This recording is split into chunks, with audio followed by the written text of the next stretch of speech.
Hello and welcome to Off the Shelf Reviews. I need to be myself. I can't be no one else. And I'm Gary. And today we're going to review and discuss Inland Empire, which released in 2006, written and directed by David Lynch. Iain, if you can, would you like to give us the synopsis for Inland Empire? Well, I'll try. Well, the story follows Laura Dern's character, Nikki Grace, or Sue Blue. She is an actress who has been given a prominent role in an upcoming film which may or may not be a remake of a Curse production. As Laura starts to make her way through the scenes with her co-stars, she starts to blur the line between what is real and what is the film set.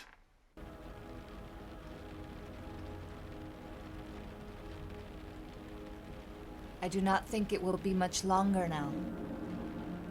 A Woman in Trouble Yeah. is the subtitle for this film. Right. And that was kind of resembles the trouble the studio had when advertising and marketing this film. When they Yeah. looked at the completed film, they were like, What the how do we cut a trailer?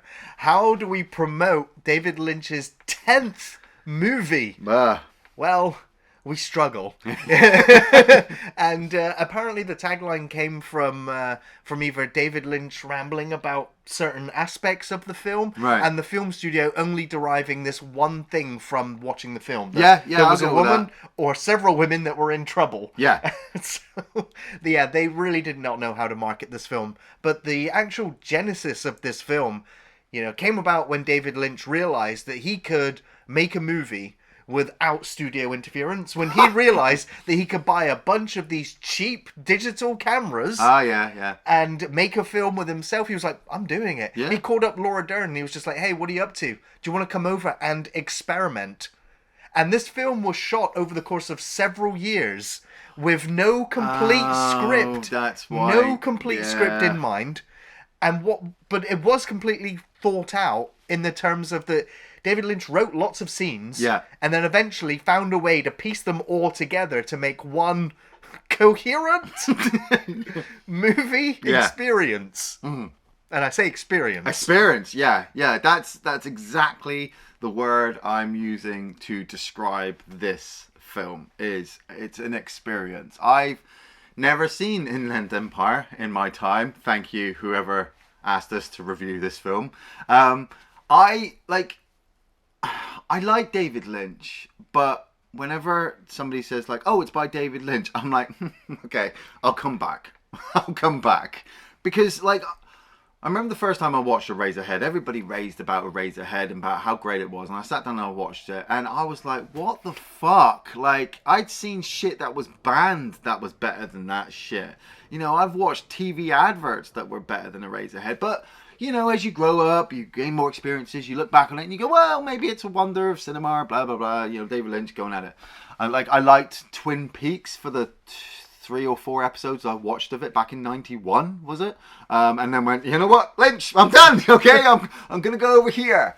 Recently, a couple of years ago, I watched What Did Jack Do? That's amazing. It was 17 minutes long. It felt like 3 days, but it's very short. And so when Gary's like, we're watching Inland Empire, I'm like, really? Okay. So I looked down and got my notes out. Yep, David Lynch. Oh, okay. I'm going to have to at least do it, after I've had lunch, because some fucked up shit's probably going to happen. And then I looked at the time and I was like, 3 hours? 3 hours? 3 hours of David fucking Lynch. Sign me up. When it's like going on a roller coaster ride, and and everybody else is on the roller coaster ride on you, and it's got its ups and its downs, and it stops, and you sit there for ages going, when's it gonna fucking move? And then it moves a little bit, and then it goes around all over the place. Laura Dern, I'm gonna start with. Wow, she is just phenomenal, isn't she? She is, yeah. I totally forgot she was in Mask.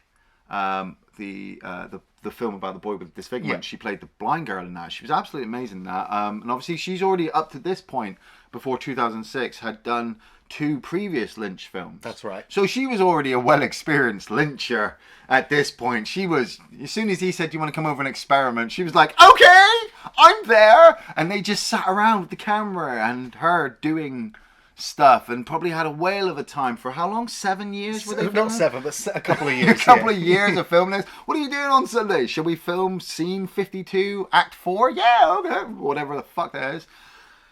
And the film starts.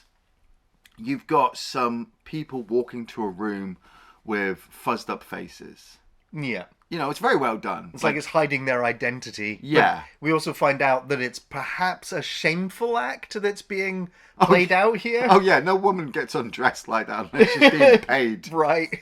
You know. So, I mean, this film, it also starts with what sounds like a radio play. Yeah. Because, it's that audio piece that's being played. We see, like, the record being played. Yeah. And there's also, like, a spotlight which shows the opening titles.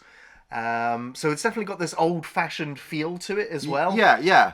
But yeah, it does play out. The sex scene literally opens the film. Before we're left watching her sobbing in extreme close-up as she's watching television with canned laughter, watching these rabbit people. Yeah.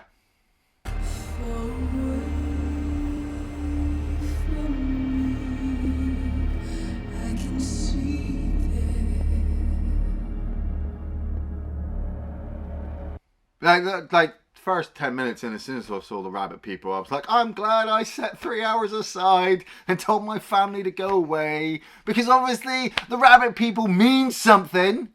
They do. What? I don't know entirely. You can't say you know and then you don't know in the same fucking sentence, okay? It doesn't help With me. this film I can, because it doesn't left help me in a land of confusion and misinterpretation.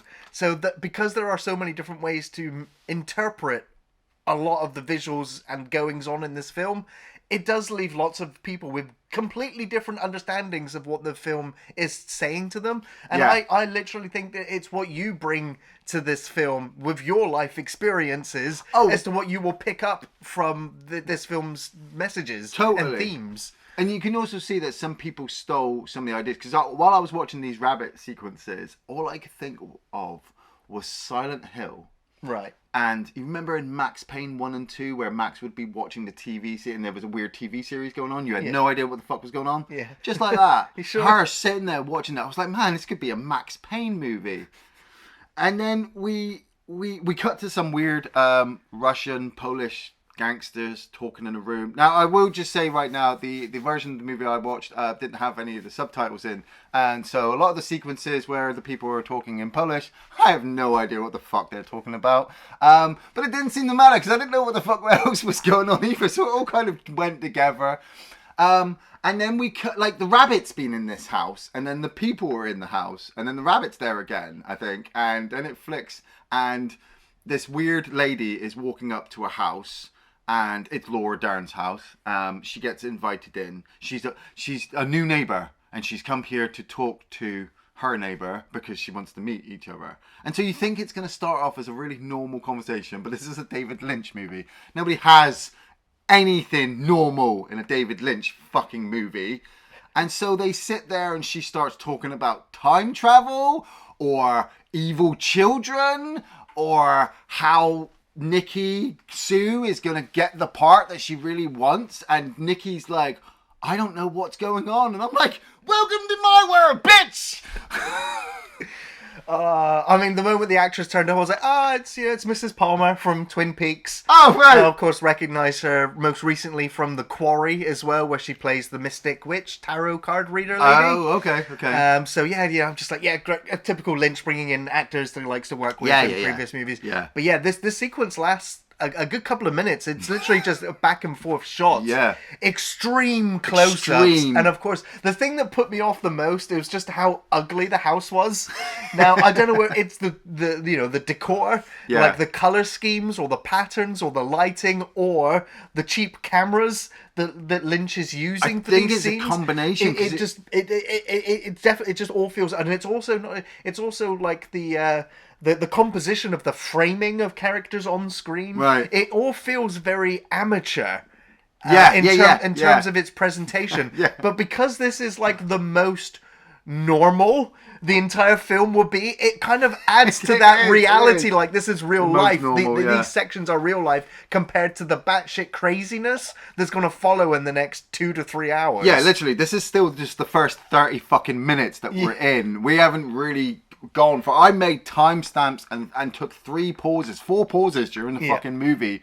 So this visitor kind of understands that Nikki is now got this part in this new story. Oh, no, she doesn't know yet, because it flicks, doesn't it, to Nikki sitting there the next day with her friends, and it's like, you've got the part. And she starts celebrating, and everybody starts dancing. The fucking butler dances. Yes. And then there's a weird guy on the steps, and you don't realise it, but that's her husband. Right. Who's suspicious of her. We don't know why.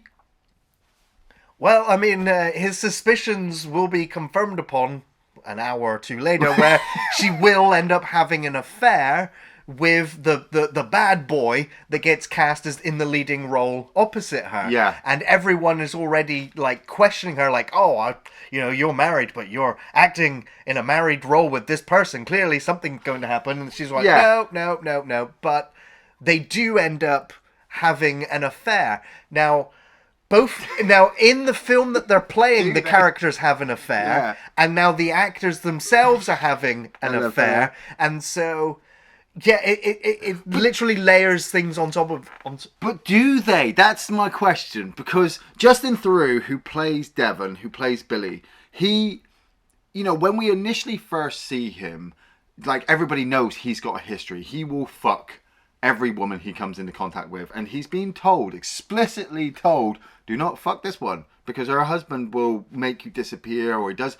Literally, everybody fears her husband, and we don't know why. We don't even find out his fucking name for like 45 minutes.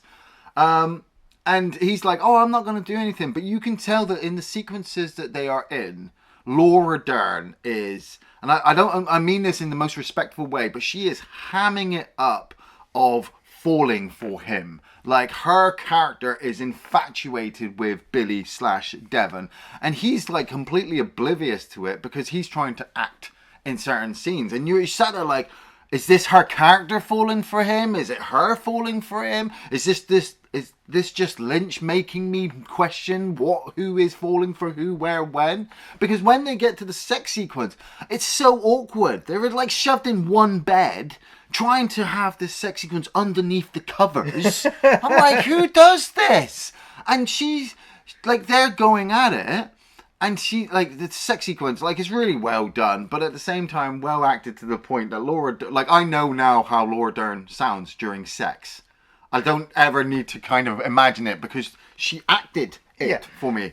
But when she starts mumbling to him like, it's me, it's Nikki. And he's like, what? Yeah, and so she's starting to blur the line. I'm like, she's already disappeared into her character. What's going on? Yeah, well, that's one of my favourite lines from Jeremy Irons in the film. Oh, yeah, What's going on? Yeah. Jeremy Irons turns up with this British accent, and he's the director of this movie. Yeah. And he also has to explain to them as well, like, this isn't just any movie. This is a remake.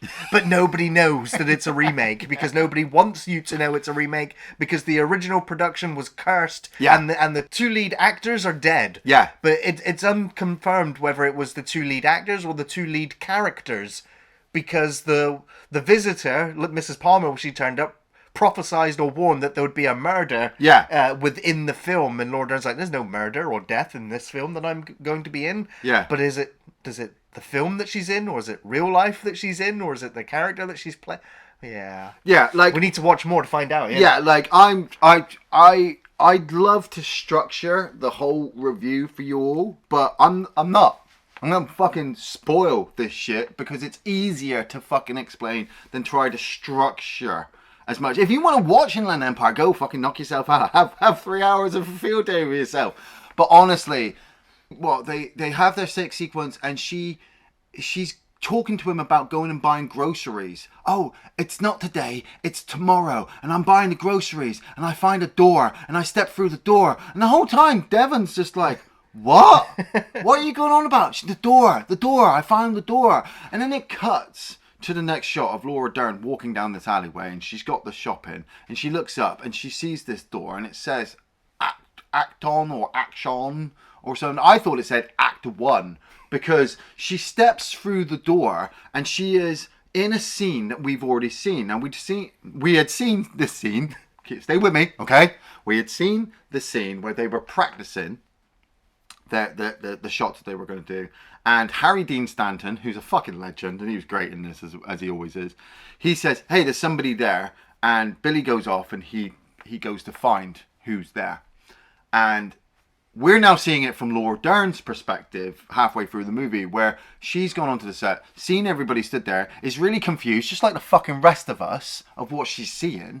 And she is chased by Billy. Well, she's screaming at Billy as he's running towards her, and he can't hear her. And so she runs through a door into this weird backlot house, and it becomes a fucking house. She can see him through the glass, but he can't see her. And then she goes outside, and the whole movie now is just her kind of living this life of the character. Is she living the life of the character of the story of the film that was cursed, that she's been brought back on? I don't fucking know, because the prostitutes turn up and they all start singing the Locomotion. Everybody's doing a brand new dance now. Come on, baby, do the Locomotion. I know you get to like it if you give it a chance now. Come on, baby. Well, that certainly snaps you out of whatever stupor of the film had left you in that moment. Yeah, one of my favourite scenes in the whole of the fucking movie was that. Yeah. Like, it is hard in my mind, like, the film in my mind is so fragmented in terms of the events, how they play out chronologically. Yeah. And when I'm watching the film, like, as they chronologically play out, they feel out of order and out of sequence. So now, having taken that mess, and it's in my head, and it's been swirled around even more. Yeah. Like, it doesn't make sense to be able to try to picture and recall scenes to relay the information out of it, other than interpretations. Yeah. Because it's not like standard blocking of a movie scene anymore. Like, all that we've had in the first act kind of was linear to a point. Whereas now that we're in the dream world of David Lynch with this character, now it's all over. It's now all over the place. Literally, it's like we're parallel world dropping. Yeah. The character has completely changed her identity. Has she completely become the character from the film? Is it Nikki? Is it Sue? Is it Laura? Is she the girl from the beginning, the lost girl? There's lots of moments of men dominating women is one of the like themes throughout the film. And there's a sequence where Nikki or Sue or Laura ends up it cuts back to it several times, where she's almost like black and white in an interrogation office. Yeah. And this other guy doesn't say very much, and my interpretation is that's just her psyche anyway, just listening back to her. As she recalls all the times where she was almost raped, where she's had to overcome, these violent or aggressive men, including her husband. So we get to see some resentment of her husband that maybe beat her, which has maybe led to her looking for an affair. Well, this is it, because because she's talking to this cop, and we watch her go back to talk to Billy, who's now the character that we are assumed is in the film, and she's screaming at him that what's going on, I love you. And Doris, Billy's wife, starts beating on Laura, Nikki, every time she says I love you. And it turns out, and we'd already seen Doris in a previous sequence where she's talking to a police officer and saying about how she's been hypnotized by the Phantom to kill somebody, she doesn't know who, and she's got a screwdriver sticking out of her fucking side. Police officer does nothing. He literally just sits there staring at her like, look at that. And you're indicating back as well with other Laura, who's, you know, when she was doing the "I love you" slapping sequence, that's actually part of a fucking flashback. So we go back to the fucking sequence where she sat with the fucking dude with the glasses. That was like two fucking pages of notes that meant nothing, because like I'm looking at her husband, I'm like, is she rich now? Do they live in the mansion? No, she's pregnant. He's like, I can't be the father because I can't have children. And they have a barbecue. He gets tomato sauce splashed on himself. People are coming around wanting hot dogs and arguing over hammers. But that's okay. We go back to the guy with the fucking glasses again and watch him go up some stairway, and we're back there with Laura while she's explaining all this. And I'm like, what the fuck is fucking going on? And going back, sorry, to what you were saying about it going all over the place. In the years that we've been doing off-the-shelf reviews, I always look for the main anchors of the points, because it really does help with the editing. The main anchors for this is Laura Dern rushing around trying to work out who she is. Yes. Is she the actress? Is she the character? You know, are they trying to find the character? Because we keep seeing the Polish family and everybody talking. And like I said, I didn't really know what the fuck was going on. But by the end of it, when Nikki she's trying to get the lost girl to meet back up with like her husband and her son. Are they dead? I don't know. Is this part of the film? I don't know, because we're watching Laura walking around the streets. She's beaten up. She's dirty. Like, she has no idea what's going on. And she fucking confronts the prostitutes that we've seen a couple of times. And herself. She sees her fucking self. I thought it was possession all over again. Right. Like, she sees her doppelganger across the road laughing at her. And she's got the screwdriver, and she's thinking about stabbing somebody, and then Doris comes running up, grabs the screwdriver from her, and stabs her right in the gut. Yeah.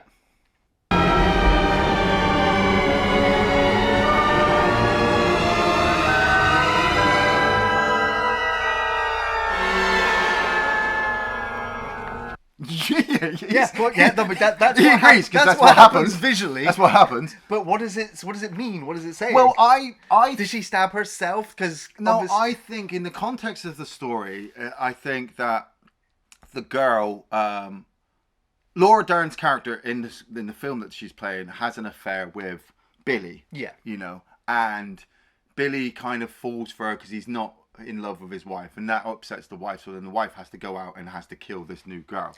But is all that just in Nikki's mind? Oh yeah, no, it's all in David Lynch's mind. Because this isn't a normal world. Has this secret love affair been found out? Yes. Or is it just the trauma of her feeling the guilt that she's cheating on her husband, and she's afraid that she'll find out, and what she will do should she find out? Because you forgot about the phantom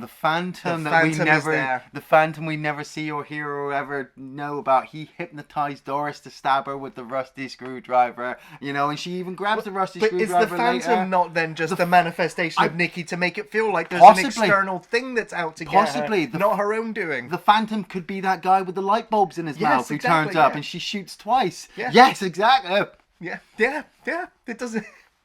Yeah. I mean, I do. But no, going back to what you said, though, this is my biggest undertaking or takeaway from this film. Yeah. Was that you're absolutely right that it's a film about identity. Yeah. And trying to figure out who you are, despite being in this hellish, nightmarish dreamscape, despite whatever real life, burdens you may have put upon you or put upon yourself. Yeah. You are always still trying to figure out who you are as a person. And this goes back to the visitor, the lady that turned up at the beginning, where she's like, there was a boy who went out to play. He passed the mirror, saw his reflection, and that was the day that evil was born. And so it was like, well, for me, it's kind of like everybody has a reflection. So everybody has an evil side, and so it was a film about duality, about being morally good, being morally bad, but also figuring out what line you walk, and whilst exploring who you are through the themes of loss and abandonment and the fact that the film is a film within a film within a film within a film. Just that's the playpen for me that I got for Laura Dern understanding who it was she wanted to be. And like all of the other prostitutes or sex workers that she has in that room when they're all just talking, at one point they all just vanish. And I'm like, oh, Yeah. for me, that was like, they're all in her head. Oh, yeah, They're either memories of the people she used to hang out with. She used to be a sex worker. Or are they the memories of the character that she's playing in? Because they're exactly. Clarice? So, but for me, they're all one character. So the lost girl at the beginning, Nikki, the Laura Dern character, Sue, the character she's playing, they are all one character in my interpretation. Or at least one interpretation. I can also agree that they might be separate because her getting stabbed and dying at the end, there's that really surreal moment where the camera passes back a Hollywood, camera. Yeah. So you're just like, oh, so we're actually still on a film set. We're still filming. Was the entire thing that we've just watched the film that they were making within the film? Do you know what really it did annoy me about the film? Because it made me think of Synopsis, New York. Absolutely, yeah. And Life's a Stage. I can't stand that movie. Simply because, like I said, it's multiple interpretations, and I absolutely loved listening to your interpretation there. And I was going to interrupt at one point, but that's the point: is that his interpretation may not be mine is not his. I can take and think, because I'm sat there listening to your interpretation, and the whole time all I'm thinking is that David Lynch filmed this and wrote this over the course of 3 years. He probably forgot more than he put down on paper. And so the reason why certain things don't link up is because he wrote one scene one day and then didn't write the follow-up scene until like 3 months down the line, and it just jarred together. And and I know a lot of people are probably going to sit there and go, oh, Iain, you're fucking wrong about Synopsis, New York. But you have to understand that a lot of time when I think about film, when I sit there and I think a really hard film, it is really, really good, but it doesn't get the praise it should, because the majority of the audience out there do not care about art. They want big explosions and fast cars, and they want things to happen at a seemingly easy pace, because that's what life is. They want an easy life. It's easy just to put a film on, forget about it for an hour and a half and get back to it. This film, along with Synopsis, New York, is not like that. You cannot just put it on in the background and I'm just watching it. It's 3 hours of darkness and depth and duality and layers and stuff. Like Gary said, that if you're not knowing what you're bringing to the film before you sit down, you are going to be fucking lost. And it's not the film's fault. It's not technically your fault, but it's just a mismatch of sequences. Like this end sequence where she's dying. She's fucking dying on the street, and you've got one actress talking about how she can't get a bus to fucking Pasadena, and you've got Terry Crews and his girlfriend talking about how she can get the bus on a fucking certain day. And Laura Dern's dying there for like what feels like 10 fucking whole minutes.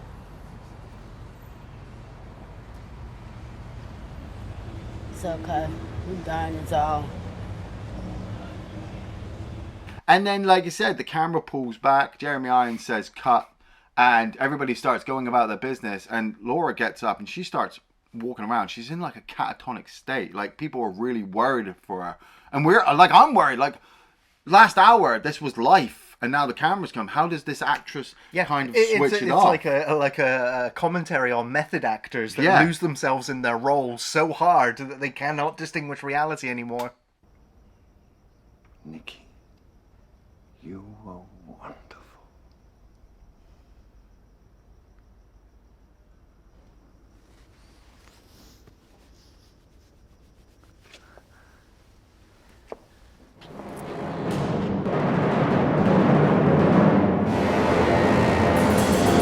Nikki kind of wanders around towards the end of the movie. She even wanders into a cinema at one point and watches herself talking about herself. And like we said, we've seen... the film within a film motif again.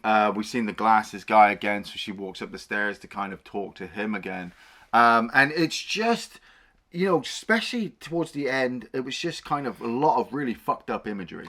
Yeah, it's like she has to face her demons. The phantom that's been harassing her or causing all of these issues. She basically has to confront her demons. She has to confront her inner monster, whatever her guilt is. Yeah, exactly. Because it's Laura Dern's face just stretched and pulled and contorted. One of the most frightening images I think I've ever seen in film. It is going to stay with you. I'm sorry, audience, for showing this clip now. I'd rather censor it. But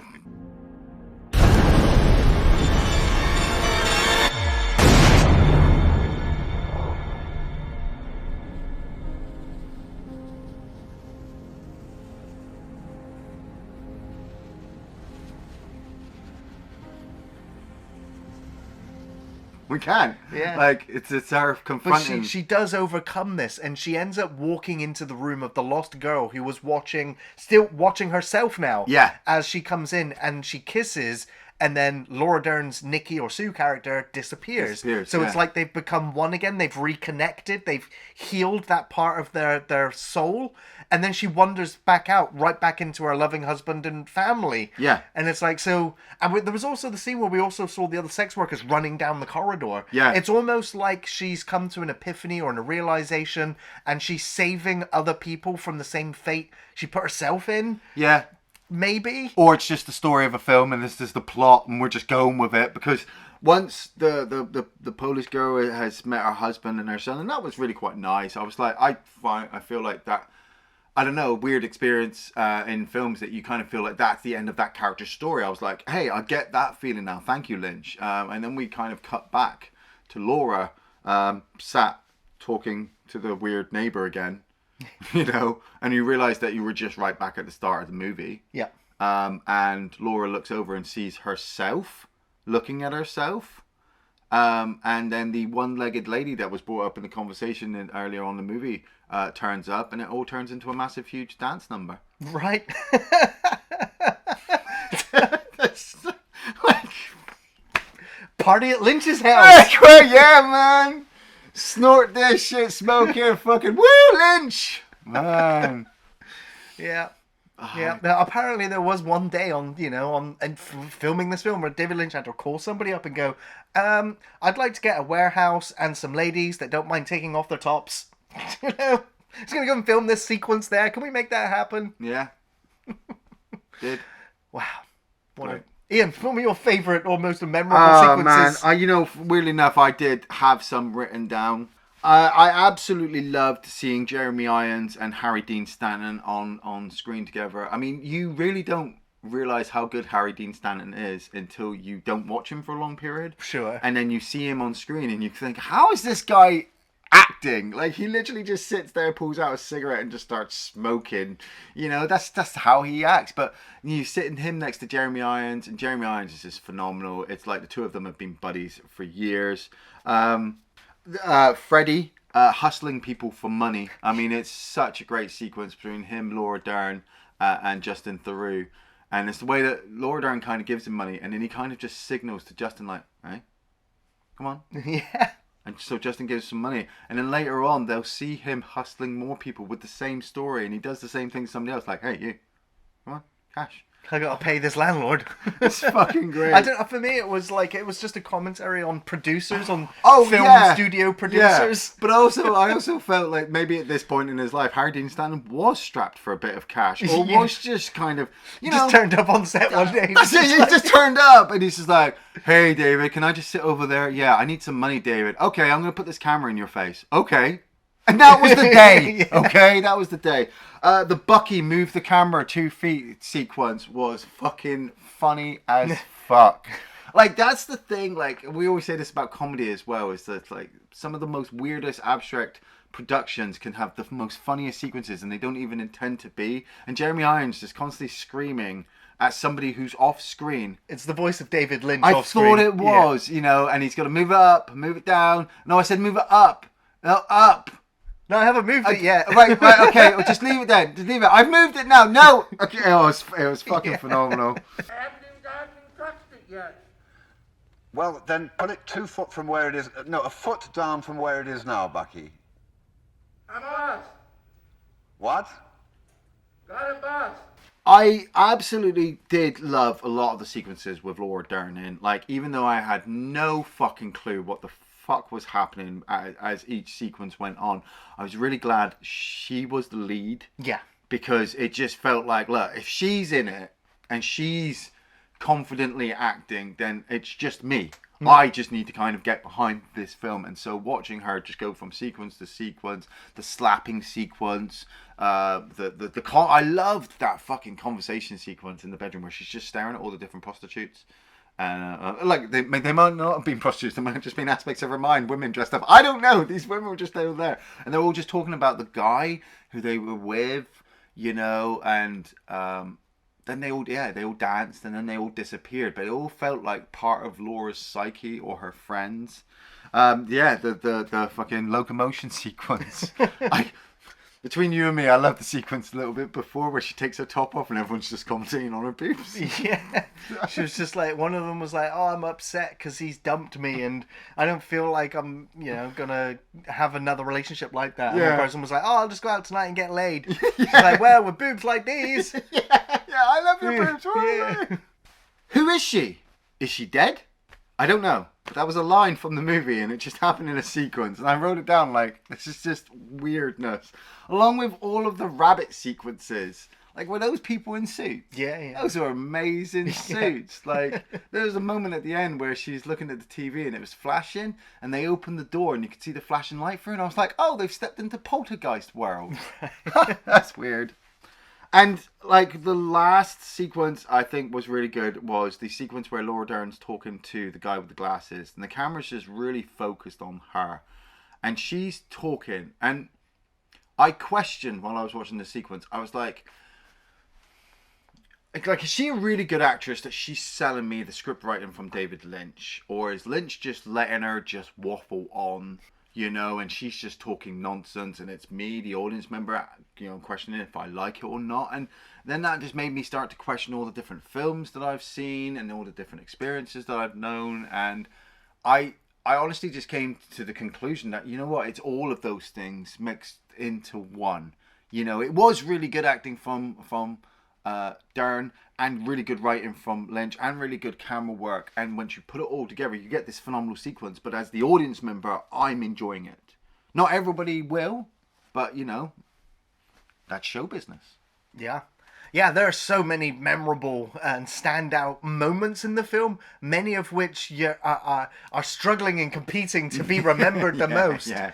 But one of my favourite line deliveries in the entire film comes from Mrs. Palmer when she turns and says, brutal fucking murder. Just like, oh, she really chomped down those words. I want to hear it again. Brutal fucking murder. Yeah, that was great. The rabbit suit stuff, like it was almost like they've taken snippets out of the Cursed Ring tape. Yeah. It was like that fixed camera angle. It's the eerie sound, the fake canned laughter, the slow exaggerated movements that the rabbit people take. Yeah. It's so monotone off voice. it's so off kilter. It's frightening. That's how won't forget those. Yeah. Do the locomotion. That dance routine, you're just like, this film has been so dark and so wild, and then like that moment happens before they vanish, you're just like, oh god, I'm in too deep. I'm in too deep now. Oh. Freddie, the Harry Dean Stanton character, blagging money for a shitty landlord. Great little funny moment. Nikki, or Laura Dern, sitting down talking to the guy with the glasses about how she was nearly raped, and it's a long sequence and she goes through all the details, but she really builds up that story as the camera is just in her face. Yeah. It doesn't cut away to the events, but your imagination paints the picture because of her excellent line delivery. So yeah, really great tense scene. The moment where Nikki dies, where she's been stabbed and she slowly bleeds out, and that camera panning back to reveal another camera panning back. I was like, the film within a film within a film world. It's like, yeah, great moment, because the film let you forget for a long period of time that they were filming a film at one point. Yeah. Because of how truly horrifying it was, if it horrified you the first time, cover your eyes, because this monstrous face that appears at the end is nightmare fuel. You're not going to forget it. Iain, do you recommend Inland Empire? Oh man, I suppose I should, as an experience in cinema. It's David Lynch. Like, if you've never seen a David Lynch movie, there are probably better ones to start with. I would probably just...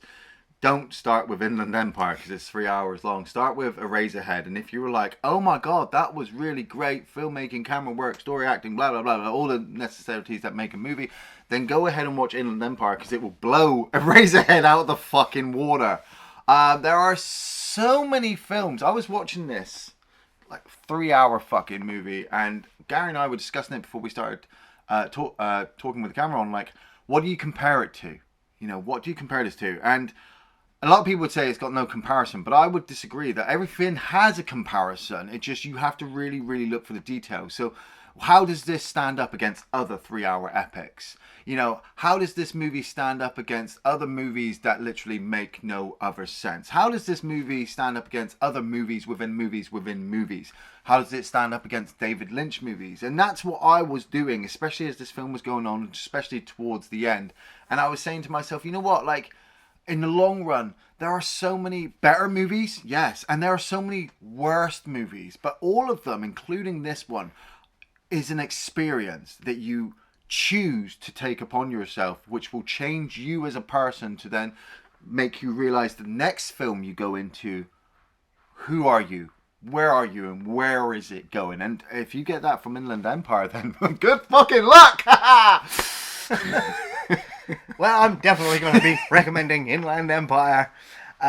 This film, though, as was said, is more of an experience than a film. It's almost impossible to describe it. Yeah. It's mad genius that only the wonderful David Lynch can provide. The events in the film are open to so many interpretations. They really are, depending on what you as a viewer bring to the table. And this film has plenty to digest. Laura Dern was truly amazing in this, showing just how powerful an actress she is, saying so much with her face and without words. Incredible stuff.